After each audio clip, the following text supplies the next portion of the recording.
শিক্ষার ক্ষেত্রে আমাদের কিছু কথা আমাদের জানতে হবে।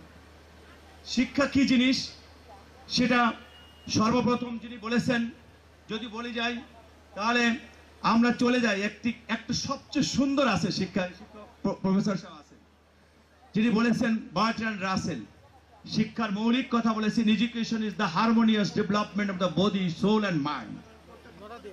শিক্ষার মূল উদ্দেশ্য যে হারমোনিয়াস ডেভেলপমেন্ট, সমান্তরাল উন্নয়ন হতে হবে।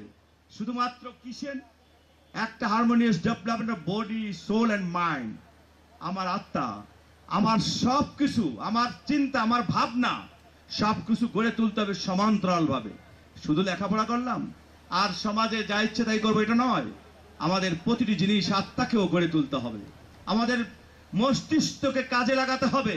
আমি কি করতে চাই, কোথায় নিয়ে যাই, এটা আমাদেরকে বুঝতে হবে। দেশ বাংলাদেশ, এদেশ আমাদের শতকোটি মানুষের দেশ। এখানে আমাদেরকে উন্নয়নের ধারা বহমান রাখতে হবে। সে কাজ করতে হলে শিক্ষার কোনো শেষ নেই। ইয়াং জেনারেশনকে বলতে চাই, তোমরা সব দিকে সচেতন থাকবা, কারণ রাজনীতি এটাও একটি ইম্পর্টেন্ট কাজ। কারণ দেশ চালানোর জন্য যোগ্য সন্তান তৈরি হতে, লেখাপড়া যদি ভালো না করা যায় ভালো নেতা হওয়া যায় না। আমি ঢাকা কলেজে পড়েছি, মডেল স্কুল থেকে ঢাকা কলেজে গেছি।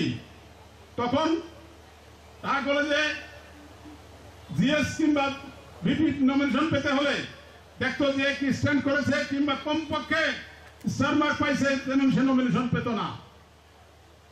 আজকে হয়তো চেঞ্জ হয়ে গেছে সে পরিবেশ, কিন্তু আমি বলতে চাই আজকে যদি এই যে যারা আমাদের মঞ্চে বসে আছে যদি মেধাবী ছাত্র না হতেন তাহলে কিন্তু আজকে এই জায়গায় আমরা আসতে পারতাম না। তাই আমি তোমাদেরকে বলতে চাই যে স্কুল হোক, কলেজ আর হোক, কিন্তু লেখাপড়া ভালো করতে হবে। একসময় এমএসকেন ডিগ্রি কলেজ গোপালগঞ্জের জেলার মধ্যে সবচেয়ে বেস্ট রেজাল্ট হতো। তাই আমি বলি এই অর্থ কোনো ইম্পর্টেন্ট ব্যাপার না। অনেক সময় অনেকের অর্থ আছে, অনেকের অর্থ থাকে, কিন্তু তারা দেশের জন্য কিছু করার সুযোগ পায় না। কিন্তু আমার মুরব্বীদের দোয়া ছিল, তাই আমি আপনাদের এলাকার জন্য কিছু কাজ করার সুযোগ পেয়েছিলাম।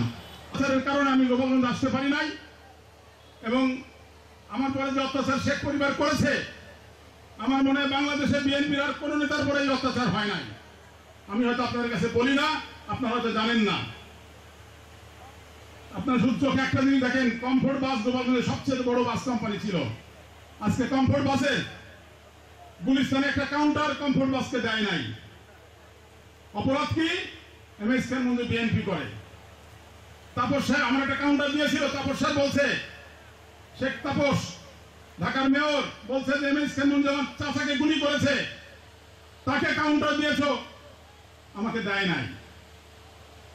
আমার বাস কোম্পানিটা শেষ। আমার জাহাজের ব্যবসা ছিল, আপনারা সবাই জানেন, গোপালগঞ্জে এই গ্রামের অনেক ছেলে আমার জাহাজে চাকরি করেছে। জাহাজগুলো সব বন্ধ করে দিয়েছে। তেলের জাহাজ অন্য জিনিস আনা যায় না। এই ক্ষমতা পরিবর্তনের 4 মাস আগে ওজন দরে জাহাজগুলো বিক্রি করে ফেলেছি। অর্থনৈতিকভাবে আমাকে চরম ক্ষতি করেছে, এবং মিথ্যা মামলা দিয়ে তো করেছেই। আল্লাহর রহমতে, আল্লাহর মেহেরবানি, আল্লাহর দয়া যে আল্লাহ আমাকে বাঁচায় রাখছে। বাঁচে থাকার কথা ছিল না, আপনাদের সকলের দোয়া ছিল, যে কারণে আল্লাহ আমাকে হয়তো রহমত করেছে আমার পরে।